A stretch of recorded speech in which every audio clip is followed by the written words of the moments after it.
Oman প্রবাসীদের জন্য মহা সুখবর। ওমানের মুসান্দামে প্রবাসীদের দোরগোড়ায় সেবা দিল দূতাবাস। মুসান্দামের খাসাবে আনন্দঘন ও সুশৃঙ্খল পরিবেশে প্রবাসীদের কনসুলার সেবা দিয়েছে ওমানের বাংলাদেশ দূতাবাস।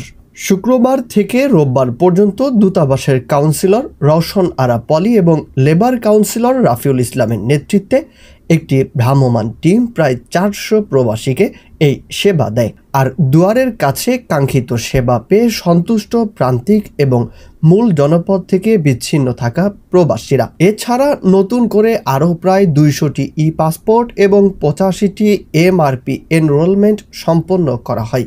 এর পাশাপাশি আইনি সহায়তা সহ বেশ কিছু ডকুমেন্টস সত্যায়ন এবং NOC ইস্যু করা হয়েছে। সফরে প্রতিবারের মতো এবারও হুন্ডির ক্ষতিকর দিক তুলে ধরে বৈধ পথে রেমিটেন্স পাঠানোর জন্য প্রবাসীদের কাছে জোর দাবি জানিয়েছেন কাউন্সিলর রওশন আরা পলি। এদিকে ঘরের দুয়ারে সেবা পেয়ে উচ্ছ্বাস প্রকাশ করেছেন প্রবাসীরাও। খাসাবের প্রবাসী কমিউনিটি নেতা শরীফুল ইসলাম প্রবাসীদের দোরগোড়ায় সেবা পৌঁছে দেওয়ায় রাষ্ট্রদূত ও টিম সদস্যদের প্রতি কৃতজ্ঞতা প্রকাশ করেন। যেহেতু খাসাব মূল ভূখণ্ড থেকে বিচ্ছিন্ন, তাই প্রতি 3 মাসে কনসুলার টিমের অন্তত একটি সফর যেন নিশ্চিত করা হয়। আর এদিকে ভিসা নিয়ে সুখবর দিল ওমান। কপাল খুলছে বহু প্রবাসীদের ভিসা প্রাপ্তি নিয়ে বড় সুখবর দিয়েছে মধ্যপ্রাচ্যের দেশ ওমান। সম্প্রতি দেশটির বাণিজ্য, শিল্প ও বিনিয়োগ মন্ত্রণালয়ের বার্ষিক সংবাদ সম্মেলনে প্রবাসীদের দীর্ঘমেয়াদী আবাসন ভিসা বিতরণ নিয়ে বিশেষ পরিসংখ্যান তুলে ধরা হয়। এতে বলা হয় 2023 সালের শেষ পর্যন্ত বিশ্বের 60টি দেশের 3433 জন প্রবাসীকে ওমানে দীর্ঘমেয়াদে বসবাসের জন্য লং টার্ম রেসিডেন্সি ভিসা দেওয়া হয়েছে। এছাড়া বাণিজ্যিক প্রতিষ্ঠান হিসেবে রেজিস্ট্রেশনের জন্য প্রবাসীদের উপর আরোপিত অতিরিক্ত ফি কমানো হয়েছে। এখন থেকে বিনিয়োগের ক্ষেত্রে একজন প্রবাসী অন্য একজন সাধারণ ওমানির ন্যায় সুযোগ সুবিধা ভোগ করতে পারবেন। পাশাপাশি প্রবাসীদের ব্যবসায়িক প্রজেক্ট আরম্ভের ক্ষেত্রে তাদের আকর্ষণীয় প্রণোদনার সুবিধাও ঘোষণা করেছে ওমান সরকার। মূলত অর্থনীতিকে শক্তিশালী করতে বিদেশি বিনিয়োগ আনার একটি অনানুষ্ঠানিক প্রতিযোগিতা চালাতে চাইছে ওমান সরকার। তারই অংশ হিসেবে নতুন এই সিদ্ধান্তগুলো বাস্তবায়িত হতে যাচ্ছে।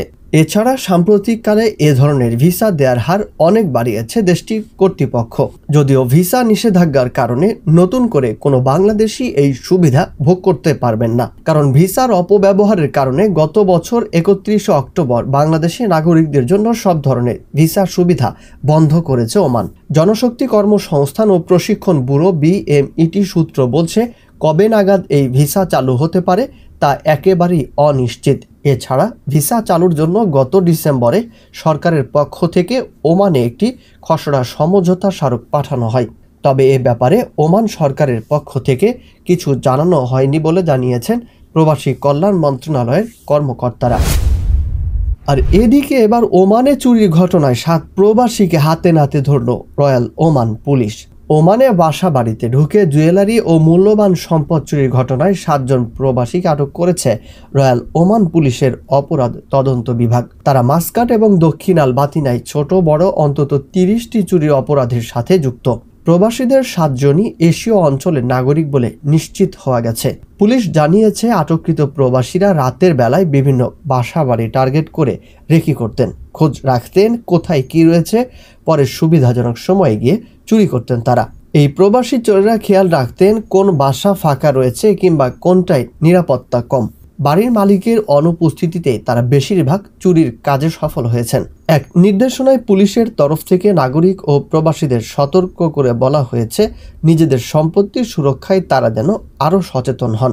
প্রয়োজনে ক্যামেরা এবং আধুনিক প্রযুক্তির মাধ্যমে নজরদারি আরও বৃদ্ধি করা উচিত। আর এদিকে ওমানে পূর্বাভাসের আগেই শুরু বৃষ্টি, ভোগান্তিতে বাসিন্দারা। পূর্বাভাসে ঘোষিত সময়ের আগেই ওমানে শুরু হয়ে গেছে বৃষ্টি। রোববার রাত থেকেই দেশটির বিভিন্ন জায়গায় দমকা বা ঝড়ো হাওয়ার সাথে বৃষ্টি ও বজ্র বৃষ্টি হওয়ার খবর পাওয়া গেছে। আবহাওয়া অফিসের দেওয়া সর্বশেষ বুলেটিনে সোমবার মধ্যরাত থেকে উত্তর ও দক্ষিণ আশারকিয়া, দক্ষিণ আল বাতিনা, আল দাখিলিয়া ও আল উস্তায় বজ্র বৃষ্টির সঙ্গে শিলাবৃষ্টির সম্ভাবনার কথাও জানানো হয়। এছাড়া বিরূপ আবহাওয়ার ঝুঁকিতে আছে আল হাজার পর্বতমালা, ওমানের ধফার এবং উপকূলীয় অঞ্চলগুলো। একই সাথে মরু অঞ্চল এবং উন্মুক্ত এলাকায় ধূলি ঝড়ের সম্ভাবনার কথাও জানিয়েছে আবহাওয়া অফিস। এর আগে সিভিল এভিয়েশন অথরিটি জানায়, আগামী বৃহস্পতিবার অর্থাৎ 2রা মে থেকে সৃষ্ট লঘুচাপের প্রভাবে ফের ভারী বৃষ্টি শুরু হতে যাচ্ছে। উত্তরাঞ্চল থেকে যা আল উস্তা এবং ধোফার পর্যন্ত প্রসারিত হতে পারে। এক বিবৃতিতে সিভিল এভিয়েশন জানিয়েছে, ন্যাশনাল আর্লি ওয়ার্নিং সেন্টারের কর্মকর্তারা অবস্থা পর্যবেক্ষণ করছেন এবং প্রয়োজন অনুযায়ী পরবর্তী নির্দেশনা জানিয়ে দেবেন। এদিকে ওমানে রেকর্ড বৃষ্টিপাতের কারণে একের পর এক মারাত্মক বন্যা ও যে বিপর্যয় তৈরি হয়েছে তা নিয়ে একটি বৈজ্ঞানিক বিশ্লেষণ উঠে এসেছে। বলা হয়েছে, এ বিপর্যয় মানুষের জীবাশ্ম জ্বালানি পোড়ানোর সাথে সম্পর্কিত। এছাড়া সমুদ্রের তাপমাত্রা বেড়ে যাওয়াও এর জন্য দায়ী। বিজ্ঞানী ও গবেষকরা বলছেন, জলবায়ু পরিবর্তনের জন্য ওমানে 10% থেকে 40% বেশি বৃষ্টিপাতের ঘটনা ঘটেছে, যা সাধারণত এল নিনো বছরে ঘটে না। জলবায়ু নিয়ে আলোচনার প্রায় 6 মাস পরেও দেশগুলো এখনও নতুন তেল ও গ্যাস ক্ষেত্র খুলছে। ফলে ভারী বৃষ্টিপাতের কারণে অনেক অঞ্চলে ভয়াবহ বন্যার ঘটনা আরও বৃদ্ধি পাবে বলে আশঙ্কা করা হচ্ছে। আর এদিকে সাকিবের তৃতীয় বিয়ে, মুখ খুললেন অপু বিশ্বাস। চিত্রনায়ক সাকিব খানের পরিবার থেকে তৃতীয় বিয়ের তোড়জোড় চলছে। এ খবর ছড়িয়ে পড়ার পর থেকে সামাজিক যোগাযোগ মাধ্যমে আলোচনা সমালোচনার ঝড় বইছে। নানান ধরনের কথা বলছেন সাকিবিয়ানরা। তবে এবার মুখ খুলেছেন সাকিব খানের প্রথম স্ত্রী অপু বিশ্বাস। শনিবার হঠাৎ করে খবর ছড়িয়ে পড়ে এক ডাক্তার মেয়ের সঙ্গে বিয়ের কথাবার্তা এগোচ্ছে সাকিবের। আর এই কারণে চিত্রনায়িকা অপু বিশ্বাস আর শবনম বুবলিকে বাড়িতে ঢোকার অনুমতি দিচ্ছে না সাকিবের পরিবার। বিষয়টি কেমনভাবে দেখছেন চিত্রনায়িকা অপু বিশ্বাস? বিষয়টির সত্যতা যাচাইয়ের জন্য অপুর সঙ্গে যোগাযোগ করা হলে এ বিষয়ে কোনো কথা বলতে চাননি নায়িকা। অপুর ভাষায় আপাতত এ বিষয়ে কোনো কথা বলতে চাইছি না, তবে খুব শিগগিরই এ বিষয়ে কথা বলবো। ভালোবেসে বিয়ের পিঁড়িতে বসেছিলেন সাকিব অপু। অনেকটা মিডিয়া থেকে গোপনে থেকেই হয়েছিল ঢাকাই সিনেমার জনপ্রিয় এই জুটির বিয়ে। এরপরই হঠাৎ তাদের সম্পর্কে ঢুকে পড়েন বুবলি। বুবলির সঙ্গে সাকিবের সম্পর্ক তৈরি হওয়ার পর অনেকটা অনিশ্চয়তা থেকে নিজের গোপন বিয়ে আর সন্তান জয়কে নিয়ে মিডিয়ার সামনে দাঁড়ান অপু।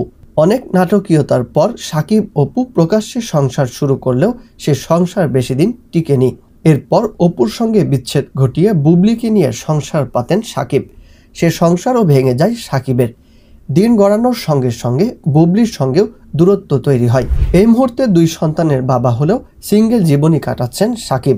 কখনো কখনো সন্তানের কারণে ক্যামেরায় ধরা দেন অপু আর বুবলির সঙ্গে। গত কয়েক বছরে প্রকাশিত খবরের দিকে তাকালে দেখা যায়, বিচ্ছেদের পর বুবলির সঙ্গে সখ্যতা না থাকলেও অপু বিশ্বাসের সঙ্গে সখ্যতা বেড়েছিল সাকিবের। পরিবারের সঙ্গেও এবারে ঈদ উদযাপন করতে দেখা গেছে অপুকে। এসব দেখে যখন ভক্তরা ভাবছিল অপুর সঙ্গে সাকিবের নতুন পথ চলা শুরু হতে চলেছে, ঠিক সেই সময় ঢালিউডে ছড়িয়ে পড়ে সাকিবের তৃতীয় বিয়ের কথা। গুঞ্জন চলছে যুক্তরাজ্য থেকে চিকিৎসা বিষয়ে লেখাপড়া করে দেশে ফেরা এক ডাক্তার মেয়ের সঙ্গে বিয়ের আলোচনা এগোচ্ছে সাকিবের। তাই বুবলির পাশাপাশি অপুরও সাকিবের বাড়িতে যেতে নিষেধ রয়েছে।